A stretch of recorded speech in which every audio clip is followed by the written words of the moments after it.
Chimera Ant Arc of Hunter x Hunter is categorised as one of the best arcs in all of Shounen, and unlike all the dumb contrarians on YouTube Shorts and TikTok, I agree with that statement.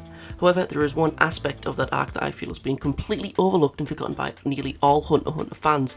More specifically, a character has been forgotten. One of my favourite characters in all of Hunter x Hunter, Shoot. What do you mean you don't remember Shoot? You remember this guy? Right, let me explain real quick. After Gon and Killua get Kite ripped to shreds by P2, we are then introduced to Morel's students, Knuckle, Bind, and Shoot McMahon, who seem to be taking Gon and Killua's spot in the mission against the Chimera Ants. But before Gon and Killua's spot vanish, they have the opportunity to fight Morel's students for the chance to get revenge for Kite. So Gon and Killua have to defeat Knuckle and Shoot respectively to win back their spot to join the mission. Problem is, these guys are pretty cracked and have some pretty strange hatsu. Knuckle being this stereotypical hooligan with a heart of gold that, ironically enough, looks like Josuke but is voiced by Yokiyasu, and Shoot, his fellow student, this weird looking guy. Kinda looks like an emo charger from Left 4 Dead. He has to fight Killua. Funny thing is, he's an absolute pussy. Like, he is the reverse of L. You know how in, like, Death Note, L is never really drawn with sweat going down his face? Shoot is the opposite. My man is straight swimming in most of the scenes he's in. Yet, despite that, however, his fight with Killua had him straight up pondering his entire existence, since he was that much stronger than him. At the time, anyway. Hopefully that jogged your memory a little bit on who specifically this character is, but his fight with Killua isn't the reason I really like this character. And to be honest, there are a lot of reasons I like him. His design, his Nen abilities, his relationship with Knuckle. But before I get into the moment that changed my perception of this character to a slightly cool side character to one of my favourite Hunter x Hunter characters overall, I'm going to discuss the little things that I like about him. Firstly, his design. He's got a cool ass star tattoo on his arm, just like Black Star from Soul Eater. He has hands wrapped around his body when he uses his ability, and he did it before it was cool, and his arm being wrapped up hiding 3 hands in a birdcage, I think is really cool looking. Speaking of said birdcage, let's talk about his Nen abilities. Then I'll talk about my boy's 5-star moment. Shoot is fundamentally a manipulator, so his Nen ability mainly focuses around that. First of all, let's talk about the technique we see first, which is kind of slept on and forgotten about, really. Imprint conversion. We really only see this ability once. Shoot apparently has the ability to convert small items into imprints on his hand, and this ability can seemingly last for a few days. Not much to say about it, but it could be convenient for storing important items, as we see him do with the tile needed to gain entry to NGL. Now, the cool stuff. We have 2 more techniques that Shoot makes use of in very creative ways. First of all, the more complicated of the 2, Hotel Rafflesia. Basically, Shoot, when making contact with his opponent when using his right hand, not the floating ones, we'll get onto them, he can then steal an opponent's body part, shrink it down, and put it inside the little bird cage. The cage itself seemed to be a conjured Nen entity, since it can, like, seemingly disappear, but we don't know for sure if it is conjured, because if it is conjured, why does he seemingly store it in the big goofy cloth arm he has? We don't know. But anyway, when a body part is in this cage, it is unable to be used by his opponent. He uses it mostly to attack his opponent's eyes, doing so both against Yupi and Killua. By doing so, he can create blind spots and throw them off by reducing their field of vision and just messing with their head by taking their body parts. If a person is damaged enough, he can even start an entire person inside of Hotel Rafflesia, as we see when he has Kite trapped inside after he was revived by P2. But now a less overly complicated ability. His last ability that we're going to mention, because he only really has 3. His floating hands ability, which is pretty self-explanatory. Shoot has 3 floating hands that he can manipulate at will. He can use them to aid him with attacking in combination with Hotel Rafflesia. He can use them to fly. Since he's such a talented manipulator, he can fly on them with such accuracy and effectiveness. With this technique, it buffed him enough to waste some of UP's time, which doesn't sound like a lot, but it really is. He can use the hands to punch himself out of the way of deadly attacks when flying on 1 foot isn't fast enough. This ability is a lot more freeform than Hotel Rafflesia and seemingly has a lot more development potential than his other abilities, just because of how broad of an ability it is when compared to how specialised the other 2 are. Now, let's finally talk about what makes Shoot so goddamn likeable. His encounter with Yupi.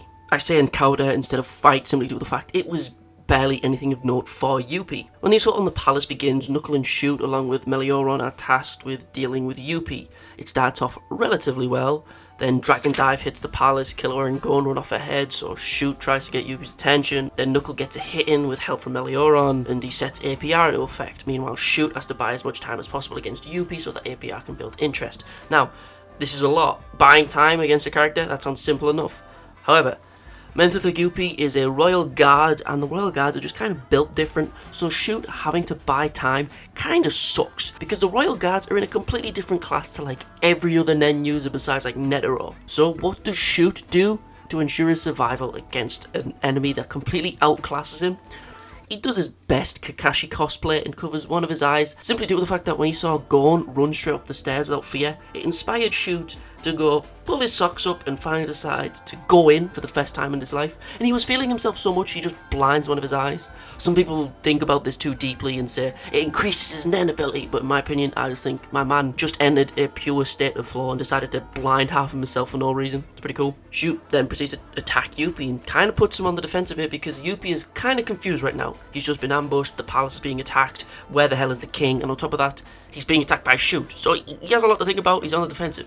This gives Shoot a chance to get Morella's pipe back and help him get his smoke all over the palace so then he can head to the throne room. So Shoot is helping out the team, while in the meantime Shoot has to buy time for APR for as long as possible to ensure that Yupi becomes Nen bankrupt. I don't have enough time to explain what APR does, besides the longer Shoot buys time, the better the chances are of actually killing this red dude. And on top of Shoot stalling Yupi, he has to try and do as much damage as he can, no matter how little it is. He does so by trapping one of Yupi's many eyeballs inside of Hotel Rafflesia, just to get that little bit of damage in. Shoot just keeps managing to survive Yupi's attacks by the skin of his teeth for about 2 whole episodes, putting in as much work as he can. He goes full Super Saiyan in his own mind and gets way stronger than we previously saw him. However, unfortunately, this is just kind of like Frieza on Namek, because despite the fact it's been 2 episodes, only 20 seconds has actually passed during this encounter. We know this due to the fact that APR only counted up once during this scuffle, meaning technically it's been even less than 20 seconds. Shoot is putting his life on the line attack after attack after attack, nearly dying after each, only for less than 20 seconds. In these brief seconds, Shoot has been put into near death already, being shredded to pieces and bleeding from Yupi's constant attacks. Knuckle notices this and decides to get Yupi's attention to save Shoot. As soon as he realizes it's safe, he immediately collapses. As Knuckle runs away with Yupi, Melioran sees Shoot crawl towards Yupi to ensure that he stays awake so that the effects of Hotel Rafflesia stay active, because if he falls unconscious, Yupi will get his eye back from the birdcage. Melioran sees this struggle and leaves him instead of helping him, realizing how much he's fighting and not wanting to disrespect him by helping him. Yupi then leaves Knuckle be because he realizes Knuckle's kind of whatever at the moment and the king's protection is priority right now because they're being attacked. So Yupi doubles back and returns to the king, passing Shoot on his way towards the king, not even bothering to kill him, looking at Shoot as if he was, straight up trash, leaving him to bleed out on his own, not being worth wasting time on. Knuckles sees the crawling Shoot and sees that he was ignored by the royal guard, and he grows enraged. Knuckle notices Shoot cursing to himself, while Knuckle just pledges to get revenge for his fellow student, swearing to land a punch for Shoot. Now this is the moment that I love. This is the moment that makes Shoot just shoot up for me in my rankings pretty much. Shoot intently debates how he is the calm and collected out of the two, how he should encourage Knuckle to remain cool and calm. But he cries out and begs Knuckle to get a punch in for him.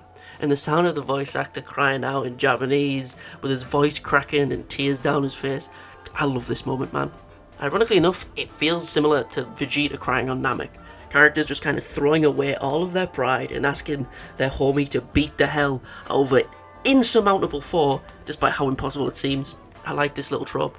This moment humanizes Shoot so goddamn much. Everyone loves to bring up how throughout this entire Chimera Ant arc, Melioran becomes more and more human, but personally I feel like this is one of the most human moments throughout the arc.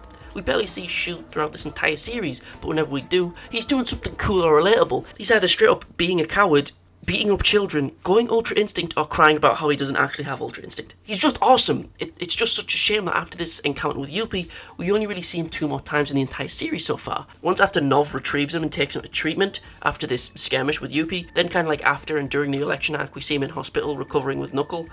As far as I remember, he's not on the Black Whale 1, he has nothing to do with the Kakin Empire, he's pretty much just a forgotten character in Hunter x Hunter at this point, and probably till the end of time, because let's be real, Hunter x Hunter is never going to get finished.